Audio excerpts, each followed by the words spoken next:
Le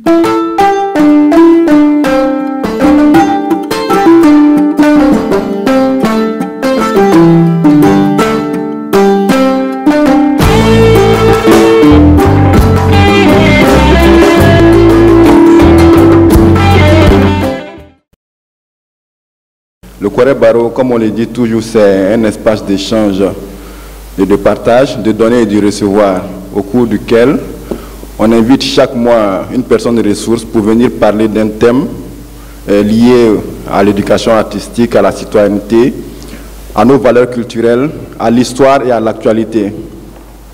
Aujourd'hui, on a l'honneur de recevoir M. Magma Gabriel Konaté, qui va nous parler de son tout dernier ouvrage, intitulé « Le procès ». Et on va demander au Karamogo du jour de bien vouloir nous faire son exposé introductif. Et c'est avec une grande fierté que je viens partager avec le Centre culturel Corée de Ségou, qui est en train de corriger une erreur majeure qui nous a fait tourner dos à notre éducation traditionnelle. Nous avons confondu école et famille, donc enseignement et éducation. L'école est le lieu d'apprentissage du savoir universel, donc l'instruction. La famille, c'est l'éducation, le comportement, le savoir-être, c'est le lieu de construction de l'homme à travers des mécanismes de socialisation, ce qu'on appelle aujourd'hui le développement humain durable. Donc, je remercie le Centre culturel Corée pour cet attachement à l'éveil des consciences culturelles de la jeunesse malienne, voire africaine. Je fais cette petite introduction parce que tout ce que j'écris est basé sur l'éveil des consciences pour la culture, l'éveil des consciences pour l'intelligence de l'homme malien. Le procès. Après les rampants suivis de la condition, voici le procès. Mais avant d'entrer dans ce détail, quel est le genre littéraire que j'utilise? J'utilise la nouvelle. Ce n'est pas le roman, ce n'est pas un essai, mais je fais la nouvelle. La nouvelle, pourquoi? Loin de moi la prétention d'être un messager, mais je veux être un citoyen. Ce citoyen qui se bat pour ces idées qui permettent l'éveil des consciences intellectuelles et surtout culturelles de l'homme africain en général et du Malien en particulier. C'est pourquoi j'utilise la nouvelle. Elle est très simple, facile à lire. Ce qui me fait écrire le français parlant bamanankan. Et il faut donc faire une double lecture de ce que moi j'écris.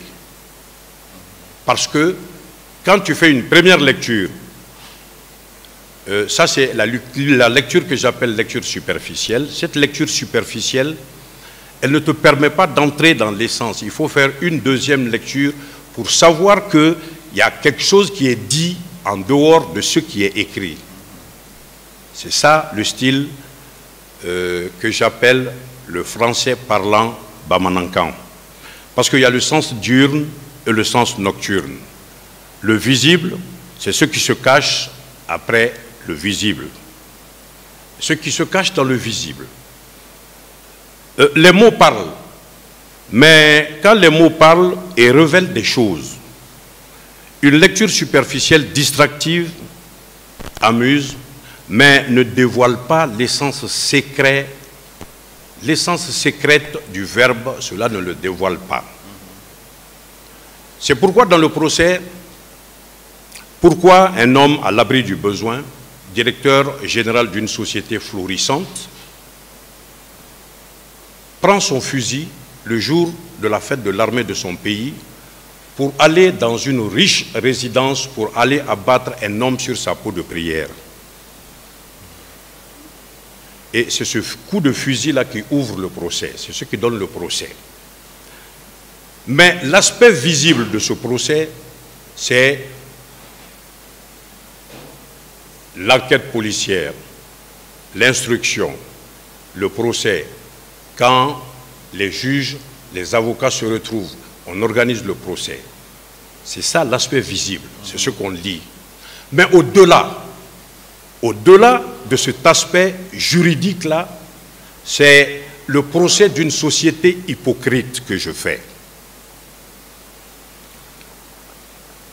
Cette société hypocrite qui est basée sur le mensonge, basée sur le vol, la gabegie, basée sur la prévarication, sur en fait tous les maux que nous connaissons dans notre société. Le procès, c'est aussi un hommage à la femme. Une femme courageuse, intrépide, honnête, qui s'assume envers et contre tout. Il faut donc une libération culturelle, car notre société fut élaborée sur le terrain de la loi occidentale. Nous n'avons pas tendance à comprendre cet aspect de fait, que notre société a été élaborée sur le terrain de la loi occidentale. Donc, notre société s'est installée sur ce terrain-là, elle n'a pas cherché à aller plus haut, encore moins plus loin. C'est ce qui fait que notre société n'utilise que très faiblement les valeurs, l'essence même suprême de l'homme africain. Il nous faut donc prendre conscience. Le savoir étranger doit contribuer à améliorer notre savoir traditionnel, non le détruire. Parce que j'ai dégagé dans le procès 4 types de justice.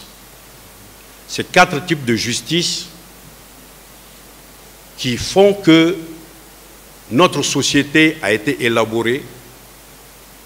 Si c'est bon en Occident, c'est très mal chez nous, ici en Afrique et au Mali en particulier.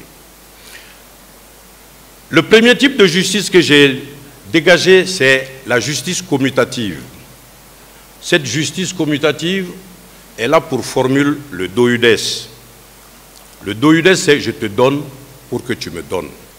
L'exemple qui me plaît de vous donner ici, avant les cérémonies de baptême, c'est ça le douiudes, je te donne pour que tu me donnes. Quand on allait au baptême, on vient avec une petite calebassée de haricots, une petite calebassée de riz, de mil, de ceci ou de cela, du beurre de karité, du beurre de vache, pour honorer le nouveau-né. Mais aujourd'hui, le douiudes chez nous, c'est quoi? Quand on va au baptême d'un enfant, bon, nous les hommes, c'est pas compliqué, mais c'est chez les femmes que c'est très grave. Parce que quand tu amènes le bazin au baptême de l'enfant de 6 ans, quand le baptême de ton enfant arrive, si 6 ans t'amène le vax, ah, c'est la catastrophe, elle n'aura pas eu de considération pour toi. Parce que chacun met sur une étiquette son nom et il met ça dans le pagne qu'il amène pour honorer le nouveau-né. Voyez que ce type de justice ne sied pas à notre communauté pour la simple raison que le douiudes, je te donne pour que tu donnes, a changé carrément de sens chez nous. Le deuxième type de justice que j'ai dégagé, c'est la justice distributive. Elle appartient au chef, aux responsables. Cette justice a pour règle la proportion de chacun selon ses forces et capacités, à chacun selon ses besoins et ses mérites. Le troisième type de justice que j'ai dégagé, c'est la justice sociale. Elle prône la subordination des intérêts particuliers au bien commun. Mais quand on regarde notre société aujourd'hui, qu'est-ce que nous avons? Avant, le bien commun était sacré. On n'y touchait pas. Nos ancêtres, nos grands-parents mouraient de faim alors qu'ils ont de l'argent à eux confié par autrui. Ils n'y touchaient pas. Mais aujourd'hui, nous construisons notre bien particulier à partir du bien commun. Enfin, le quatrième type de justice que j'ai dégagé, ça c'est la justice pénale. Elle s'assigne la restauration de l'ordre social lésé et l'amendement des coupables. Donc le procès, c'est la malédiction aussi d'une fille. Une fille, une étudiante qui a été engrossée par un jeune homme. Ils s'aimaient, mais malheureusement, après le constat de la grossesse, voilà le garçon qui dit qu'il ne peut pas lier l'illustre nom des Keïta à une Kanté. Pourquoi? Parce que lui, les Keïta, celle-là est Kanté. Il dit qu'il ne peut pas épouser cette fille-là. Alors, la fille, en dépit de tout ceci et de tout cela, ne sachant faire quoi que ce soit, elle lui a lancé cette malédiction. Elle dit, d'accord, tu m'as traité de tous les noms parce que tu as dit que tu n'es même pas sûr que cet enfant soit de toi. Mais, si cet enfant est le tien, qu'il cause ta perte. Et voilà pourquoi ce jeune homme, un 20 janvier, a pris son fusil pour aller tuer ce monsieur sur sa peau de prière dans sa villa, entouré de toute sa famille, parce que ce monsieur-là, c'était son père. C'est ça le procès. Merci, monsieur le conférencier.